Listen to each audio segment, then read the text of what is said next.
Have you ever been sitting at a dinner table, surrounded by family, and suddenly felt like you didn't belong there at all? Like you were just a mistake? ***.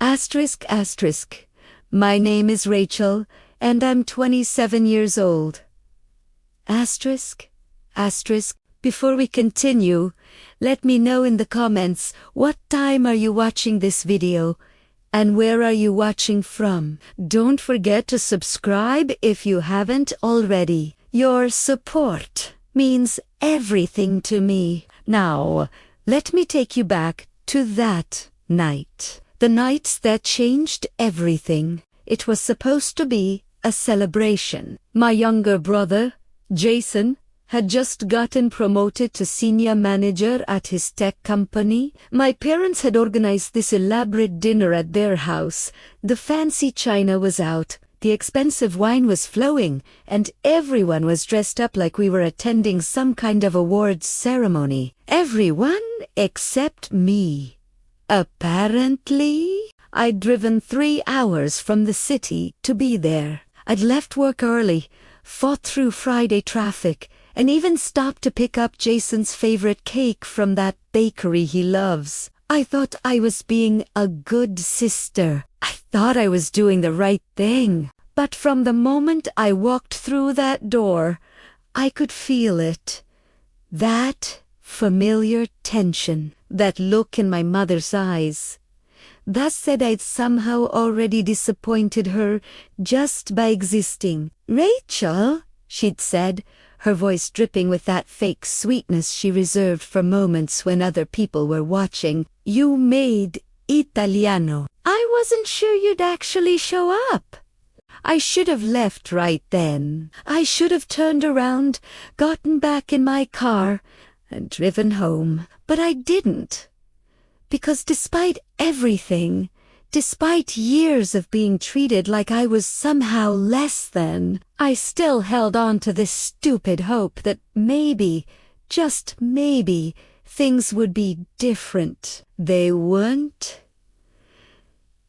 Dinner started off normally enough. Dad was quiet, as always. Jason was talking about his promotion, and Mom was hanging on his every word like he was announcing the cure for cancer. My sister-in-law, Jennifer, kept giving me these sympathetic looks across the table, like she knew something bad was coming. She was right. "So, Rachel," my mom said, setting down her wine glass with a deliberate clink. "Are you still working at that? What do you call it?" "Bookstore." The way she said bookstore made it sound like I was working at a landfill. "It's a publishing house, Mom," I corrected, keeping my voice steady. "I'm an editor. I've told you this multiple times." "Oh, right." She waved her hand dismissively. "I just can't keep track of all your little jobs." Little jobs. I'd been working at the same company for 5 years. I'd been promoted twice. I'd edited books that made it onto bestseller lists. But to her, it would never be enough. "At least someone in this family has a real career," she continued, gesturing towards Jason with her wineglass. "Senior manager at 25. Can you believe it? We're so proud." "I'm proud too," I said quietly. "Congratulations, Jason." My brother had the decency to look uncomfortable. "Thanks, Rach," he mumbled, but Mom wasn't done. "Oh no, she was just getting started. You know, Rachel, when I was your age, I already had 2 children and a stable life. I wasn't bouncing around from hobby to hobby, pretending to have a career." My hands clenched under the table. "I'm not bouncing around, Mom. I have a career, a good one." "If you say so, dear," she said with that condescending smile that made my blood boil. "I just worry about you. No husband, No children, no real direction in life. Sometimes I wonder where we went wrong with you." The table went silent. Even Dad looked up from his plate. "Excuse me," I said, my voice barely above a whisper. Mom took another sip of her wine, completely unbothered. "I'm just being honest. Jason turned out perfect. But you've always been this family's mistake." There it was, the words that had been hanging in the air for my entire life, finally spoken out loud. This family's mistake. Something inside me snapped. You know that moment when everything suddenly becomes crystal clear, when all the pieces finally fall into place and you realize you've been living in a lie your entire life. That's what happened to me in that moment. Because I had a secret that I'd been carrying for 3 years. A secret that Mom had no idea I knew. Let me back up. 3 years ago, I was helping my parents move some boxers from their attic to their basement. Dad had thrown out his back. Jason was too busy with work, and of course, the family mistake was good enough for manual labor, apparently. I was digging through an old filing cabinet, sorting documents into keep and trash piles, when I found it, a folder marked legal private in my mother's handwriting. I almost didn't open it.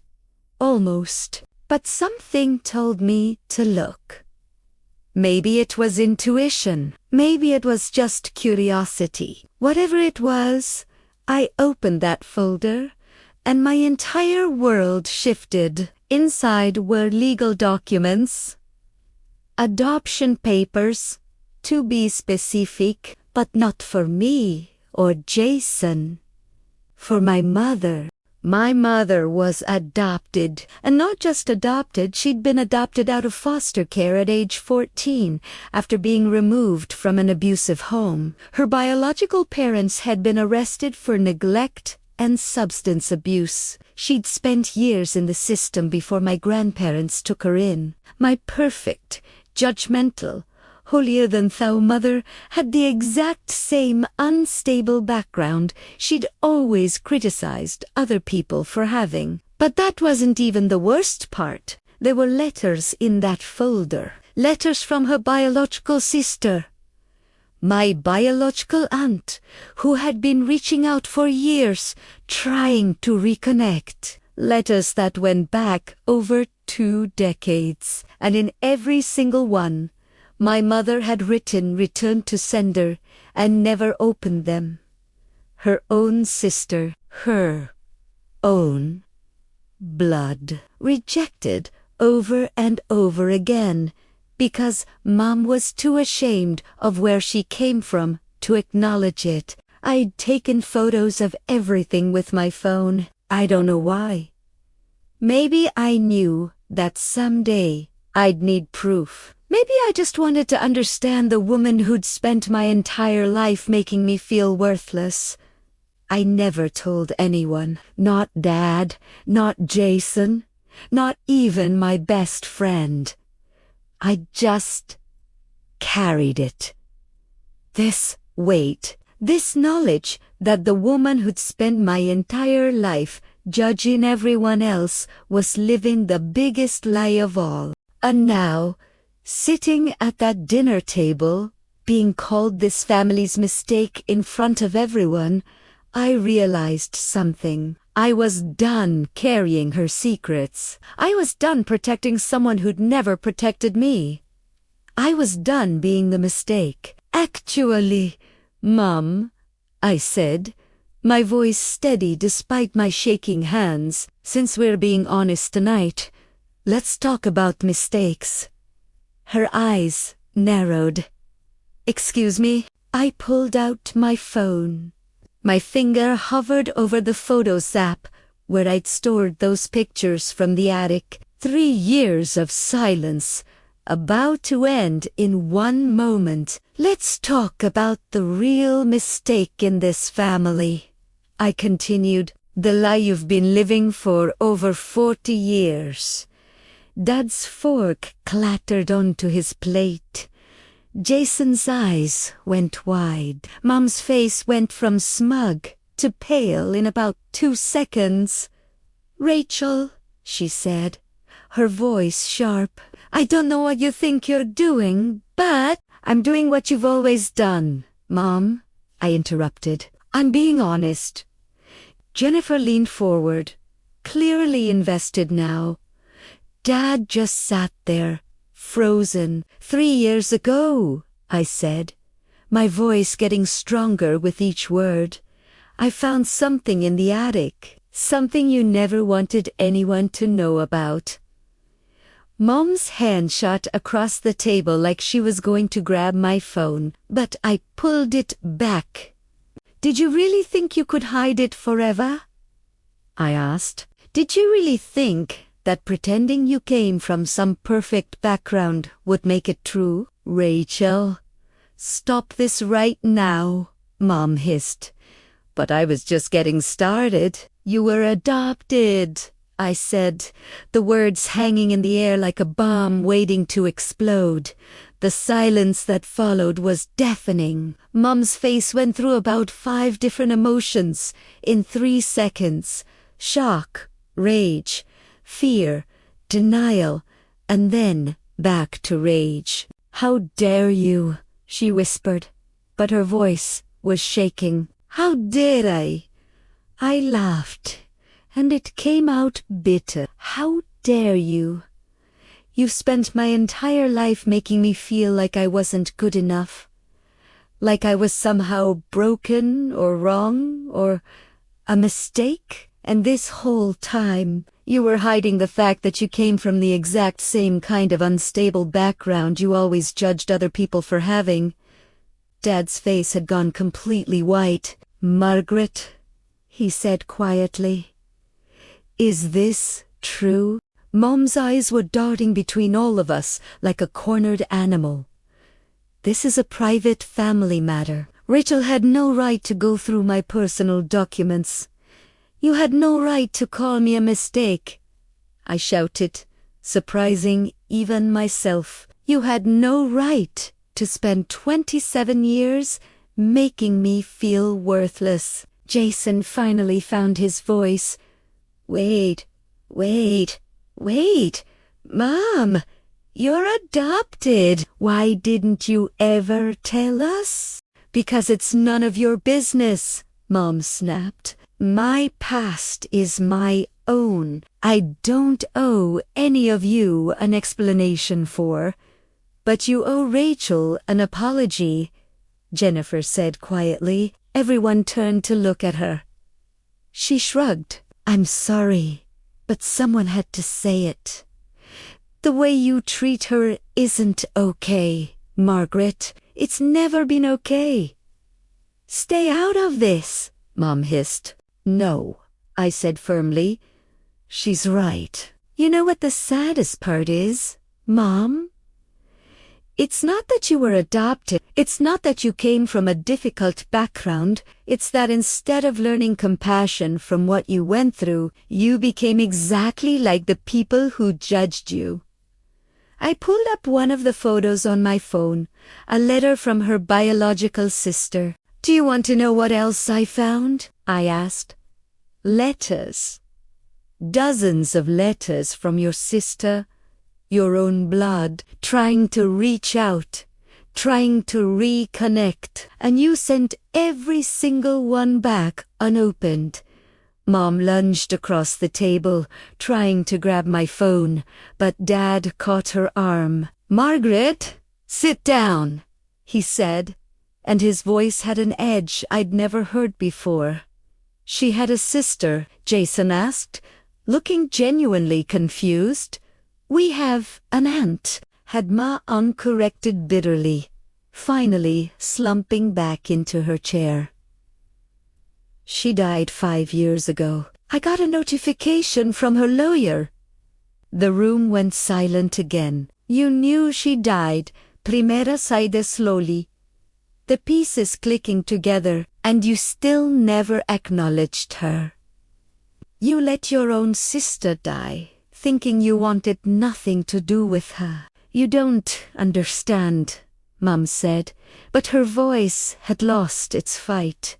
You don't know what it was like. The foster homes, the way people looked at us, the things they said. I wanted something better. I wanted to be better than where I came from. So you became a snob instead, I said flatly. You became exactly the kind of person who would have looked down on the scared 14-year-old girl you used to be. Dad was staring at Mom like he'd never seen her before. 43 years, he said quietly. We've been married for 43 years, and you never told me. I was ashamed, Mom admitted, and for the first time in my life, I saw her cry. Not pretty tears, but ugly, broken sobs. I was so ashamed of where I came from. I just wanted to forget. I wanted to be someone new. But you weren't someone new, I said, standing up from the table. You were still that hurt girl, and instead of healing, you hurt everyone around you, especially me. I grabbed my purse and my coat. Rachel, wait, Jason said. Where are you going? I looked at my brother, then at my father, then finally at my mother. I'm leaving, I said simply, and I'm not coming back. You don't mean that, Mom said, wiping her eyes. But even as she said it, she knew I did. I absolutely mean it, I replied. I've spent my entire life trying to earn your love, trying to be good enough, trying to figure out what I did wrong to make you hate me so much. But I finally understand. It was never about me. It was always about you. I walked toward the door, but Dad stood up. Sweetheart, please, he said, and I could hear the desperation in his voice. Don't leave like this. We can talk about this. We can figure this out as a family. I turned to look at him, this man who'd sat silent through years of my mother's cruelty. Dad, you're a good man, I said gently, but you've let this happen. Every time she tore me down, every time she compared me to Jason, every time she made me feel like I wasn't enough. You said nothing. You just sat there and let it happen. His face crumpled. I didn't know what to do. You could have defended me, I said, and my voice cracked just once. You could have told her to stop. You could have told me I mattered, but you didn't. Ratch, come on, Jason said, standing up too. This is crazy. You can't just leave forever over one argument. I laughed, and it came out harsh. One argument, Jason. This has been my entire life. You just never noticed because you were always the golden child. You were perfect. And I was the mistake. That's how it's always been. That's not fair, he protested. Isn't it? I asked. When was the last time Mom criticized your job, your life choices, your relationship? When was the last time she called you a disappointment? He opened his mouth, then closed, Italiano, because we both knew the answer was never. I'm not mad at you, Jason. Primera sa. Id softly. You can't help being the favorite. But I can help staying in a situation that's destroying me. I looked at Jennifer, who had tears in her eyes. Thank you, I told her, for speaking up, for seeing it. She nodded, unable to speak. Finally, I turned back to my mother. She was still sitting at the table, mascara running down her face, looking smaller than I'd ever seen her. "I forgive you," I said, and I meant it. "I forgive you for the things you said, for the way you treated me, for making me feel like I was never enough. I forgive you because holding on to this anger would only hurt me, not you." Hope flickered in her eyes. "But forgiveness doesn't mean I'm staying," I continued. "Forgiveness doesn't mean I'm going to keep subjecting myself to this toxicity. I'm choosing me, Mom. For the first time in my life, I'm choosing myself." "Rachel, please," she whispered. "I can change. I can do better." "Maybe you can," I said. "And I hope you do. I hope you get therapy. I hope you work through your trauma instead of inflicting it on other people. I hope you reach out to whatever family you have left and try to make amends. But I won't be here to see it." I opened the door, the cool night air hitting my face. "If you walk out that door," Mom said, her voice suddenly sharp again, "don't expect to come crawling back when you need something." I paused, one foot out the door, and smiled sadly. "Mom, I stopped expecting things from you a long time ago." And with that, I walked out. I got in my car, drove down that familiar driveway one last time, and I didn't look back. I didn't cry. Not yet. I felt lighter, like I'd been carrying a weight my entire life, and finally set it down. My phone started buzzing before I even made it to the highway. Calls from Dad, texts from Jason, even a voicemail from Jennifer. I turned my phone on silent and kept driving. For the first time in my life, I was free. That was 6 months ago. 6 months since I walked out of my parents' house and didn't look back. 6 months since I chose myself over the family that had never chosen me. You're probably wondering what happened next. Did my family reach out? Did my mom apologize? Did we reconcile? The answer is complicated. In the first week, my phone was flooded with messages. Dad called every day, sometimes multiple times. Jason sent long texts about overreacting and just coming home to talk.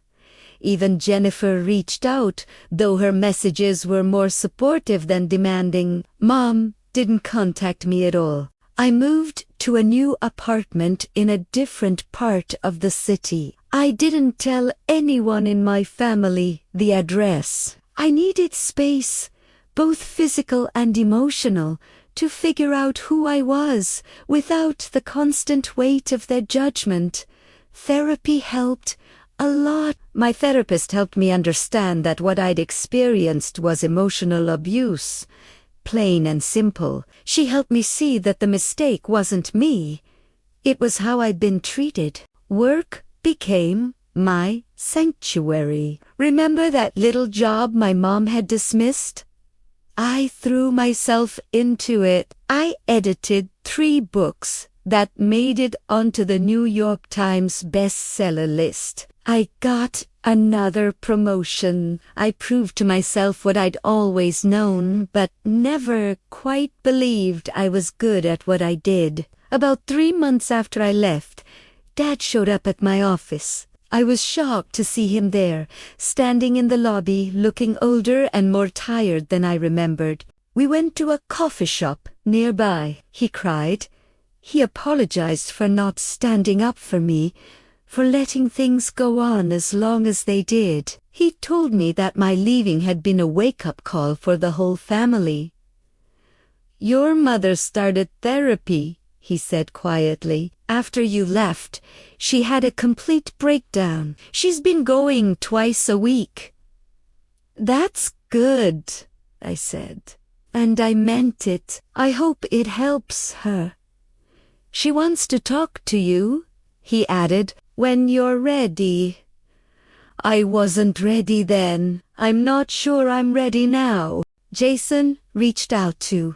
Eventually, he apologized for being blind to how I'd been treated. He said Jennifer had opened his eyes to a lot of things.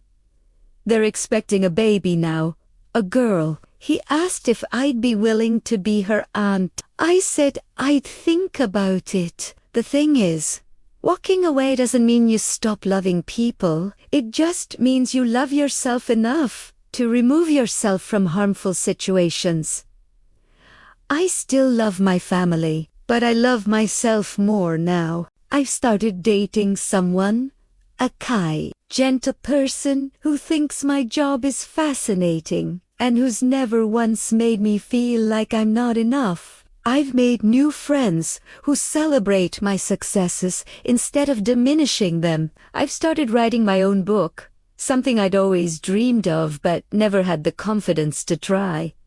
My inbox still has an unread email from my mother. It's been sitting there for 2 weeks. The subject line just says, "I'm sorry, maybe someday I'll open it. Maybe someday I'll be ready to hear what she has to say. Maybe someday we'll rebuild some kind of relationship, one with boundaries and respect and actual love instead of obligation. Or maybe we won't."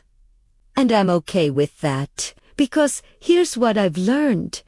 You don't owe anyone access to your life, not even family. You don't have to set yourself on fire to keep other people warm. And you are not responsible for fixing people who broke themselves. That dinner was the worst night of my life. But it was also the night I finally found the courage to choose myself. My name is Rachel. I'm 27 years old, and I am not a mistake. In never what? Asterisk. If you made it this far, thank you for listening to my story. Drop a comment below and let me know. Have you ever had to walk away from toxic family? How did you find the strength? And don't forget to subscribe for more real stories about real struggles. Asterisk. Sometimes the bravest thing you can do is walk away. Asterisk.